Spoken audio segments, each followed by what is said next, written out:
Hi everyone, स्वागत है सबका आपके अपने चैनल पर। आज हम बेल्ट्रॉन डीईओ के प्रीवियस ईयर क्वेश्चन के एक और वीडियो के साथ आपके सामने मौजूद हैं।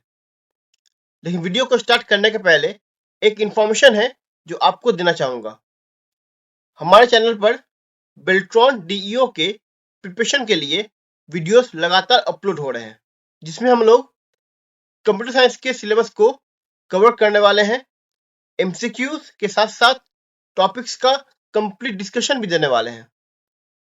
अगर आप इन वीडियोस को देखना चाहते हैं तो प्लीज हमारे चैनल को सब्सक्राइब कर दें, साथ ही साथ बेल आइकन को भी याद से क्लिक कर दें ताकि जो भी रिसेंट वीडियोस हैं उनका नोटिफिकेशन आप तक टाइम से पहुंच जाए। तो चलिए अब वीडियो को स्टार्ट करते हैं। Question number 1। 5 MS word document एक विशिष्ट समय पर खुले हुए हैं।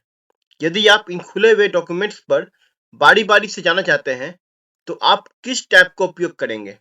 मतलब अगर MS वर्ड डॉक्यूमेंट एक से ज्यादा खुला हो और आपको इन डॉक्यूमेंट्स के बीच स्विच करना हो तो आप किस टैब का उपयोग करेंगे? तो इसका आंसर होगा व्यू स्विच विंडो। आप देख सकते हैं यहाँ पे आपका व्यू का एक मेनू बार है, यहाँ पे आएंगे और यहाँ पे आपके पास स्विच विंडो का ऑप्शन है। यहाँ पर यहाँ क्लिक करेंगे और इस पे हम लोग मूव कर सकते हैं। अब आते हैं क्वेश्चन नंबर 2 पे। क्वेश्चन नंबर 2 कहता है MS वर्ड डॉक्यूमेंट में टेबल ऑफ कंटेंट को जोड़ने के लिए आप ब्लैंक मेनू का चयन करेंगे। तो इसका आंसर होगा रेफरेंस। तो रेफरेंस में हम यहाँ पे जाएंगे, रेफरेंस पे यहाँ पे आपको दिख रहा होगा टेबल ऑफ कंटेंट, यहाँ क्लिक करेंगे और यहाँ पे हम टेबल ऑफ कंटेंट को बना लेंगे। Question number 3। 241.1.2.234 किस क्लास का आईपी एड्रेस है? तो ये होगा क्लास ई का आईपी एड्रेस है। Question number 4। MS word document में इंसर्ट ऑब्जेक्ट विकल्प का इस्तेमाल करते हुए एक मौजूदा वर्कशीट से डेटा को अंतः स्थापित करने के संदर्भ में निम्नलिखित में से कौन सा कथन सत्य है?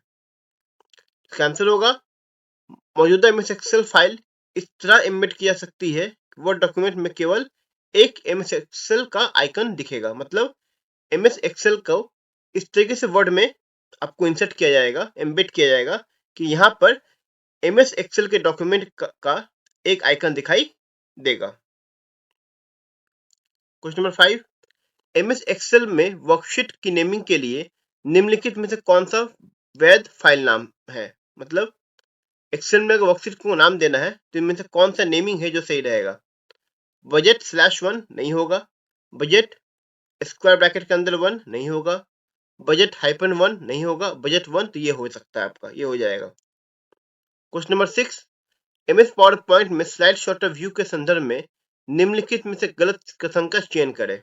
इसमें जो गलत है उसको हमको चूज करना है। तो किसी स्लाइड के कंटेंट को परिवर्तित करता है, तो ये गलत है। इसे सिलेक्ट करने के लिए एक स्लाइड पर क्लिक होता है, सही है। एक स्लाइड को डिलीट करता है, ये भी सही है।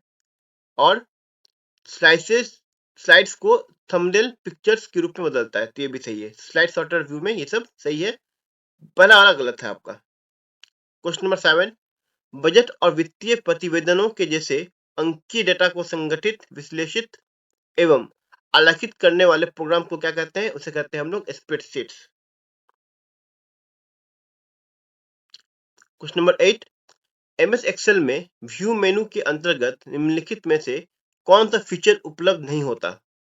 इसमें से कौन सा फीचर उपलब्ध नहीं है? वह आपका स्प्लिट कॉलम्स, बाकी सब अवेलेबल है MS एक्सेल में। Question number 9। मेल मर्ज के लिए डेटा सोर्स के रूप में MS एक्सेल स्प्रेडशीट तैयार करने के लिए यह सुनिश्चित करें कि आपकी स्प्रेडशीट में ब्लैंक के नाम उन फील्ड के नाम से सम्मिलित हो जिन्हें आप अपने मेल मर्ज में इंसर्ट करना चाहते हैं। इसका आंसर होगा कॉलम। कॉलम और फील्ड नेम दोनों सही होता है, एक ही होता है दोनों का मतलब। तो कॉलम नेम आपका चाहिए होना बिल्कुल सही। Question number 10। निम्नलिखित में से कौन सी टेक्नोलॉजी का उपयोग बैंकों द्वारा चेक की प्रक्रिया के लिए किया जाता है? तो इसमें MICR का यूज किया जाता है। MICR का होता है full form magnetic ink character recognition, या कई जगह इसको रीडर भी बोला जाता है। Question number 11, class A network में पहले ब्लैंक बिट एड्रेस के नेटवर्क पार्ट होते हैं और ब्लैंक शेष बिट एड्रेस के होस्ट पार्ट होते हैं। तो इसका आंसर होगा ऑप्शन नंबर 4, 8 और 24। मतलब पहला 8 बिट जो होता है वो एड्रेस का नेटवर्क होता है पार्ट, और 24 पार्ट जो होता है वो आपके डेटा का पार्ट होता है। क्वेश्चन नंबर 12, एमएस एक्सेल में लॉक या अनलॉक सेल फंक्शन के कार्य करने के लिए इनमें से किस विकल्प को इनेबल किया जाता है? तो इसका आंसर होगा प्रोटेक्ट वर्कबुक फंक्शन को इनेबल करने की आवश्यकता है। क्वेश्चन नंबर 13, एमएस एक्सेल में ब्लैंक आपको फॉर्मेट कोड वाली फॉर्मेटिंग लागू करने पर दिखने वाली संख्याओं के तरीके में परिवर्तन करने की सुविधा देता है। यह उस वक्त स्थिति में उपयोगी होता है जब आप संख्याओं को अधिक पठनीय फॉर्मेट में दर्शाना चाहते हैं, या आप संख्याओं को टेक्स्ट या सिंबल्स के साथ संयोजित करना चाहते हैं। इसका आंसर होगा text function. Question number 14, MS Excel में प्रोटेक्शन फीचर्स के संदर्भ में निम्नलिखित में से कौन सा सत्य है? इसका आंसर होगा ऑप्शन नंबर 3, आप पासवर्ड निर्देशित करके अपनी वर्कबुक के स्ट्रक्चर को लॉक नहीं कर सकते हैं। अब आता है क्वेश्चन नंबर 15 पे। एमएस वर्ड में मेल मर्ज के लिए यदि आप एमएस एक्सेल में डेटा सोर्स का इस्तेमाल कर रहे हैं तो इसमें कुछ स्पेसिफिकेशन मिल सकते हैं। इस संदर्भ में निम्नलिखित में से कौन सा कथन गलत है? तो इसका आंसर होगा लिस्ट में कोई रिक्त स्तंभ या पंक्ति नहीं होना चाहिए। 16, ब्लैंक सोर्स कोड को इंटरमीडिएट फॉर्म में रूपांतरित करता है और फिर उस इंटरमीडिएट कोड को मशीन लैंग्वेज में रूपांतरित करता है। इसका आंसर होगा कंपाइलर। कंपाइलर क्या करता है? सोर्स कोड को पहले एक इंटरमीडिएट फॉर्म में ट्रांसफर करता है, चेंज करता है, और फिर उस इंटरमीडिएट कोड को मशीन लैंग्वेज में क्या करता है? चेंज करने का काम करता है। क्वेश्चन नंबर 17, ब्लैंक आइकन होता है जो आपके उस टाइम तक निर्देशित करता है जो कंप्यूटर में कहीं और स्थित होता है। यह यूजर के लिए उस आइटम तक एक्सेस अधिक सुगम बनाता है और इसे आइकन के कोने में एक छोटे तीर द्वारा पहचाना जाता है। तो इसका आंसर होगा शॉर्टकट।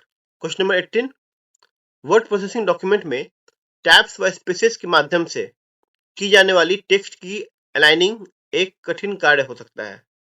एमएस वर्ड द्वारा किसी ब्लैंक डॉक्यूमेंट में टेक्स्ट के स्तंभों तथा पंक्तियों को आसानी से अलाइन करने के लिए इंसर्ट करना होगा table.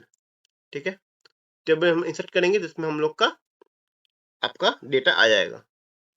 Question number 19, MS Excel worksheet में पूरे स्मार्ट कार्ड या फिर में रंगों में परिवर्तन करने के लिए स्मार्ट आर्ट पर क्लिक करें।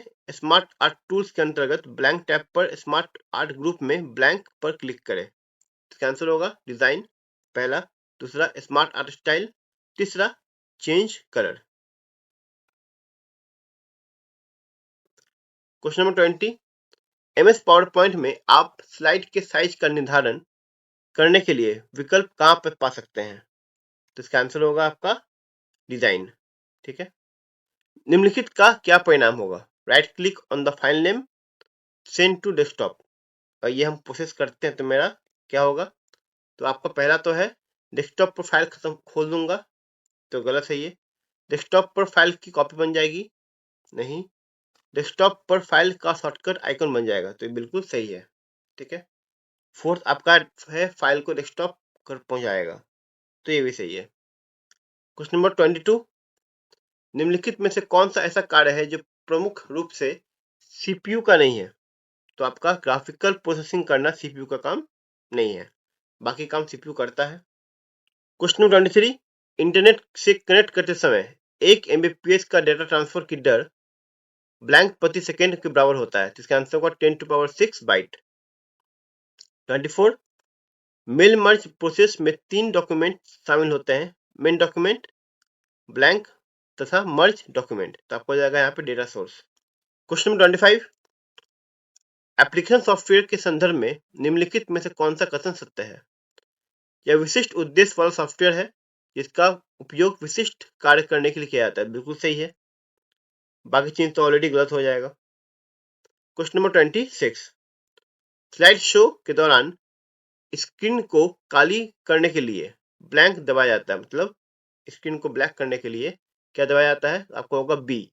यदि आप MS Excel 2016 worksheet stand out पर विशिष्ट डेटा प्रदान करना चाहते हैं तो ब्लैंक जैसे कि ऑरो, स्टार या बैनर का उपयोग करना एक अच्छा तरीका होगा। मतलब अगर आपको डिस्काउंट लेना है, ठीक है, तो आप MS Excel के जगह पे किसी और ब्रांड की चीजों का डिस्काउंट देकर वो आप खरीद सकते हो। क्वेश्चन नंबर 28, निम्नलिखित में से कौन सा कमांड बटन MS Excel में सेल के कंटेंट का फॉन्ट साइज नहीं परिवर्तित कर सकता है? तो इसका आंसर होगा आपका swing text to fit, that is option number 3। Question number 29, आप अपने समस्त ग्राहकों को एक मानक पत्र भेज रहे हैं। आप पत्र में अपने ग्राहकों के नाम व पता लिखना चाहते हैं। MS वर्ड 2016 में आप क्या इंसर्ट करेंगे? तो यहाँ पे क्या करेंगे, हम लोग करेंगे एक बनाएंगे डेटा सोर्स, और उस डेटा सोर्स में जितने भी लोग हैं उसका वहां पे नाम हम पुट कर देंगे। Question number 30, MS power point blank की सेटिंग के लिए ट्रिगर विकल्प का उपयोग किया जाता है। इसका आंसर है आपका एनिमेशन। अब आता है क्वेश्चन नंबर 32, निम्नलिखित सेल्स के कंटेंट्स पर विचार करें।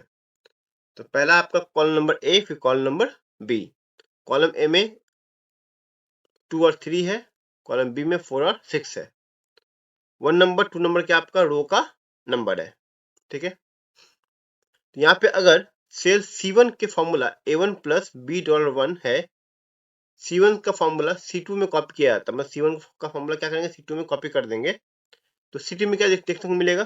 तो आपको चेंज मिलेगा, पासवर्ड चेंज मिलेगा आपको। तो यहाँ मिलेगा आपको question number 3, that is 7। Question number 33, 8 pages वाले MS वर्ड 2016 डॉक्यूमेंट में आप केवल पेज 2, 3, 6 और 8 का प्रिंट आउट लेना चाहते हैं। आप किस सेटिंग्स का इस्तेमाल करेंगे? यहाँ पे होगा आपका कस्टम सेटिंग पे जाएंगे, वहां पे हम लोग ये काम कर सकते हैं। Question number 34, computer network card और नेटवर्क राउटर को कनेक्ट करने वाली केबल को क्या कहा जाता है? उसे कहते हैं रेसिस्टर जैक 45, जिसे हम लोग शॉर्ट में RJ45 भी कहते हैं। नेक्स्ट क्वेश्चन है, MS Excel वर्कशीट में संख्याओं के वे पंक्ति या स्तंभ ब्लैंक कहलाते हैं जो चार्ट में प्लॉटेड होते हैं। तो इसका आंसर होगा डेटा सीरीज। क्वेश्चन 36, एक वर्कशीट की एक सेल की मार्केटिंग को उसी वर्कशीट की दूसरे सेल में लागू करने के लिए आप निम्नलिखित में से किसका उपयोग करेंगे? पहला आपका है डाटा रिसेंट सोर्स, दूसरा आपका हो गया ये सब, लास्ट आपका है paste special forms. Question number 37, protect workbook function क्या है? प्रोटेक्ट वर्कबुक फंक्शन जो है वो आपको क्या करता है, आपके डाइट को मेंटेन करने का काम करता है। क्वेश्चन नंबर 38, वायरलेस नेटवर्क का इस्तेमाल करते समय SSID इनमें से किसे निरूपित करता है? तो unique identifier of the wireless network. 39, MS word में टेक्स्ट की फॉर्मेटिंग करते समय निम्नलिखित में से कौन सा वैध विकल्प नहीं है जो उपलब्ध होता है? तो उसका होगा एक्सपोनेंट। अब आता है क्वेश्चन नंबर 40, निम्नलिखित में से किसे या किन्हें लो लेवल लैंग्वेज के रूप में परिभाषित किया जा सकता है? उसका आंसर होगा असेंबली। 41, MS Excel 2016 में आप वर्कशीट को रीनेम कैसे करेंगे? तो उसका आंसर होगा शीट नेम पे जाएंगे, राइट क्लिक करेंगे और उसको रीनेम कर देंगे। 42, MS वर्ड में किस टेक्स्ट का फॉन्ट परिवर्तित करने के लिए क्या करना चाहिए? पहला है परिवर्तित किए गए जाने वाले टेक्स्ट को सिलेक्ट करेंगे, होम टैब पर ब्लैक बॉक्स पर ड्रॉप डाउन एरो पर क्लिक करेंगे, उसके बाद वांछित फॉन्ट का चयन करेंगे। यहाँ पे होगा होम टैब पर फॉन्ट बॉक्स पर, ठीक है। यहाँ पे होम है आपका, ये आपका फॉन्ट का बॉक्स है, यहाँ पे क्लिक करेंगे और हम क्या करेंगे, फॉन्ट को चेंज कर देंगे। 43 एमएस एक्सेल में इनमें से किस टूल का उपयोग एक सेल के फॉर्मेट को किसी दूसरे या सेल्स की रेंज में कॉपी करने के लिए किया जाता है? तो उसका आंसर होगा फॉर्मेट पेंटर। 44 कार्यालय में इस्तेमाल किए जाने वाले लैपटॉप में ब्लैंक की डेटा स्टोरेज क्षमता होती है, तो इसका आंसर है 512 जीबी। एमबी, टीबी और केबी तो होता नहीं है, एमबी और केबी होता नहीं है, टीबी बहुत ज्यादा हो जाएगा, तो ऑप्शन आपका 512 जीबी होगा। 45 एक बात याद रखिएगा, ये जो क्वेश्चन आपका 44 ये आपको फिक्स नहीं है, ये आपके ऑप्शन के ऊपर आपको ध्यान रखना पड़ेगा कि ऑप्शन में क्या दे रहा है और उसके अकॉर्डिंग मोस्ट रिलेटिव ऑप्शन आपका कौन सा होगा। 45 एमएस पावर पॉइंट में टेक्स्ट डायरेक्शन में डिफॉल्ट रूप से कितने विकल्प उपलब्ध होते हैं? तो ऑप्शन होगा आपका राइट, वो है 4। क्वेश्चन 46 एमएस वर्ड 2016 में मेल मर्ज का इस्तेमाल करते हुए लेबल्स को प्रिंट करने के लिए आपको blank, start mail merge, labels पर जाए, तो ब्लैंक में आपके यहाँ होगा मेलिंग होगा, तो देखिए यहाँ पे मेलिंग्स है, यहाँ पे हम आएंगे और यहाँ पे आपका स्टार्ट मेल मर्ज पे जाएंगे और यहाँ पे हम लोग लेबल पर चल जाएंगे, ये होगा पूरा प्रोसेस। 47 ब्लैंक जुड़ी हुई हार्डवेयर डिवाइस तथा ऑपरेटिंग सिस्टम के मध्य आवश्यक रूप से निर्बाध कम्युनिकेशन की सुविधा देता है, तो इसका आंसर होगा डिवाइस ड्राइव। 48 कॉलम बी की समस्त सेल्स के कंटेंट को बोल्ड व इटैलिक करने के लिए आप क्या करेंगे? तो कॉलम बी है, उसके पूरे कंटेंट को आपको बोल्ड करना है, इटैलिक करना है, तो क्या करेंगे, हम कॉलम बी को पहले सिलेक्ट कर लेंगे और फिर होम पे जाके हम फॉन्ट ग्रुप में से बोल्ड और इटैलिक को क्या करेंगे, सिलेक्ट कर लेंगे, तो मेरा वो काम हो जाएगा। 49 MS Excel wrap text feature text को समायोजित करने के लिए ब्लैंक को एडजस्ट करता है, तो ये रो की ऊंचाई को क्या करता है, एडजस्ट करने का काम करता है। क्वेश्चन नंबर 50 विंडोज एक्सपी में ब्लैंक बटन होते हैं जो आपको सामान्य टूलों तथा वर्तमान में चल रहे प्रोग्रामों तक त्वरित एक्सेस देता है, जिसका आंसर होगा टास्क बार। 51 रेंज A1 से D5 में कितनी सेल होती हैं? तो इसका आंसर होगा आपका 20। अब आता है क्वेश्चन नंबर 52 एमएस वर्ड में प्रिंट प्रीव्यू पाने के लिए Ctrl+P के अतिरिक्त किस शॉर्टकट कुंजी का उपयोग किया जाता है? इसका आंसर होगा Ctrl+F2।